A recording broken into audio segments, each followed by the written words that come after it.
I believe words are very powerful. As it says in the book of Proverbs, power of life and death is in the tongue. One thing people don't know today is the tongue is the most dangerous weapon ever created.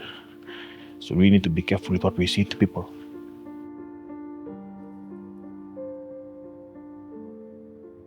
My childhood days was not very good. I witnessed my dad went to prison when I was just in class 6. So my dad go behind bars, and so that is where our family broke up. So I wasn't brought up in a good background family. I was brought up in poverty. So my mom was the only breadwinner in the family until she passed away recently in 2018 due to a major type 2 stroke. It's not a good feeling at all to see your dad behind bars. First is you feel the suppression. That is, so I had a lot of. I was brought up in despair. It's and as a small kid, I used to go with my mom to Natumbo prison just to go and pay him a visit. And sometimes I question myself: why is my family broken?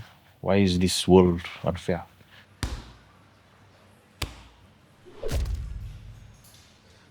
My time in prison was supposed to be 18 months, but after, due to good behavior, then my sentence got reduced from 18 months to 12 months. What got me incarcerated was one is I was going through financial pressures.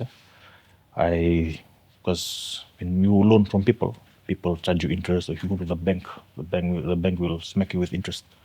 So that's why I decided to do what I did, the crime I did, counterfeiting. I had no guidance, no role model, no one to teach me what is right and wrong. So I had to learn things the hard way. That's what happened in my case. So after I did what I did, then I learned the hard way by going to prison and coming back out. So for me it was a life experience, life lesson. I heard about this early release program. I applied for it because I found out on my birthday inside prison that my wife was pregnant. So I told myself, oh man, I have to get out of prison before my child is born, so I can, support. Because I don't want the same thing that happened to me while I was a child, without being a, or, sorry, without a father figure, to happen to my child.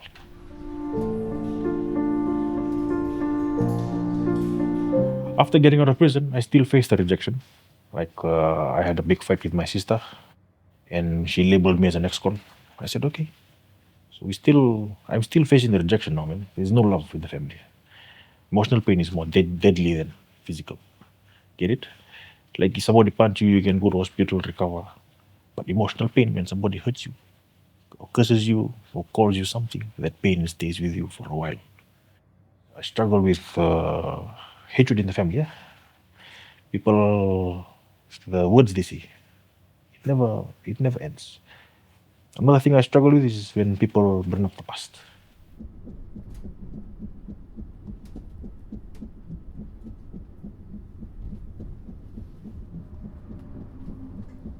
I didn't get to know my father that well when I was young. Because when I was just in class 6, still growing up, still child, still in class 6, he got incarcerated into prison. So it was hard, man. I had to look for somebody to be my father figure. And the scary part is I didn't know who it was going to be. So being brought up without a father figure, so I started getting to know him recently when he got released. That's when the connection started. Get to know who he was, what he's like. He's a funny guy. And one thing I started to notice about him is very good tradesman. He's very good in building houses. Now I understand why I'm in the construction field. It's passed down from there, the skill trade. So it was hard to accept him back into the family after what happened. He was away for a while. We had to forgive him. Reconciliation. Rather big reunion. Accepting him back, it's hurtful. Like after you see your father after many years, you get to know each other, reconcile. I hug him. Till today I talk to him, we're in contact. Moving on is the best thing. And forgiveness. People who have hurt me, I've forgiven them. My sister and I had a big fight, I forgive her. I let her go. One thing I really love doing, that'll be my sport. I love boxing. So I'll go punch the bag. I love boxing. So contact sport. Skill, it's an art. I use it for self-defense. So I have to forget my past. That's the key. Once you forget your past, you're a new person. That's number one. I've started a new chapter. Back last year when I came out, I started a new chapter. I started a new goal. I put new goals in front of me. Two, I set new targets. Okay, I gotta go to work this year. I'm gonna get this stuff sorted. I revolve myself around my wife and my kid, my daughter. I spend more time with them. That's some of the things I've done and it's working out really well. Now I'm happy. I'm in peace now.